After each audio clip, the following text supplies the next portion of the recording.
Battle of Sedgemoor, July 1685, was the last major pitched battle on English soil. Truth be told, it was a rather one-sided affair, a bit of a drubbing, and not something to get that excited about as a wargaming project. But Stephen Carter's 220-page A4 softback book, One King, highlights that Sedgemoor was part of a wider campaign, fought on two fronts to replace King James II. And his rules-agnostic wargaming guide is for those who might want to reconsider this fascinating period. If you were fighting in 1685, you either fought on the government side, loyal to the king, or as a Whig, supporting the Duke of Monmouth. Carter begins his book by providing briefs for both sides, beginning with the government player. Once we know why they were fighting, Carter tells us how they fought, with an overview of contemporary warfare.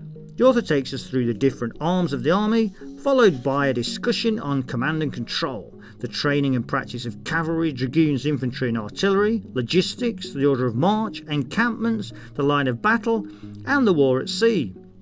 All complemented by informative contemporary illustrations or photographs of wargames. Your appetite should be thoroughly whetted by now, but there is much more to come. We move on to the three armies, again starting with the government, but this time split into reviews of the Scottish and English commands. Here we meet the commanders, with brief biographies of them, and the various regiments, including the Highland host of clansmen in the Scots army that fought alongside the more regular units. Also of interest here is Carter's takedown of a certain John Churchill, the future Duke of Marlborough. It seems he had some learning to do before greatness beckoned. A list of Royal Navy ships is also attached to this section before Carter turns to the Whig armies. The Scots Whigs had a corps of experienced officers led by the Earl of Argyll. Carter again breaks down the army into its component parts and divides them into Scottish and English commands.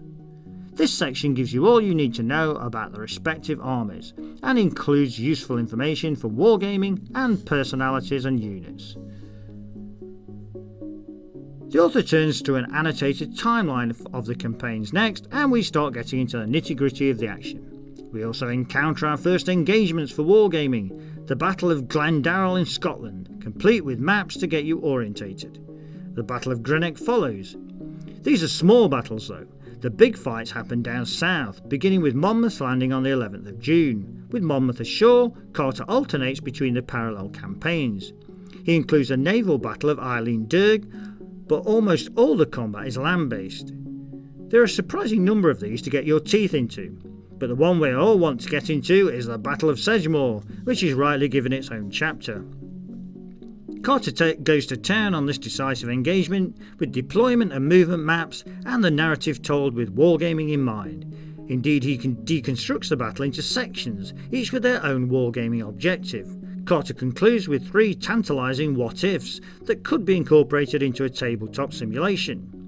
Some other more detailed what-ifs occupy the next chapter. There are many turning points within the campaign where events could have played out very differently. Carter goes through a few of these that might have resulted in landmark battles. They didn't happen in history, but when has that ever stopped a wargamer? These what-if engagements are provided with maps, orders of battle, deployment and battle reports, lending credibility to their possibilities. And we are kept in a wargaming spirit with brief unit profiles outlining the advantages and otherwise of fielding the units for both sides involved in the simultaneous campaigns. The question the author asks next is, what did the armies look like? And to do that, he works through the armies again, describing the units and flags of the various units. There is a degree of uncertainty and probability about many of these, but there is no doubt that the Monmouth Rebellion battlefield would have been a colourful spectacle. Then Carter adds a chapter on historical observations that consists of army movement rates and critiques of James II's account of his own army, which the author concludes was incorrect.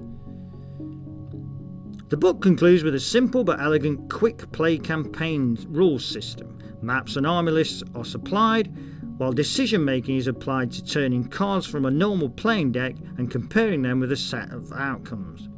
Battles are even simpler, again completed through drawing cards, though that should also be a cue for breaking out your figures for some tabletop action. And there you have it, a satisfying overview of an important late 17th century campaign. It's hard to imagine that you would need any more information than you will find in this very complete and readable book. This video has been brought to you by WiPrime, Wargames Illustrated magazine's online members club. View more videos or find out more about WiPrime by following these links.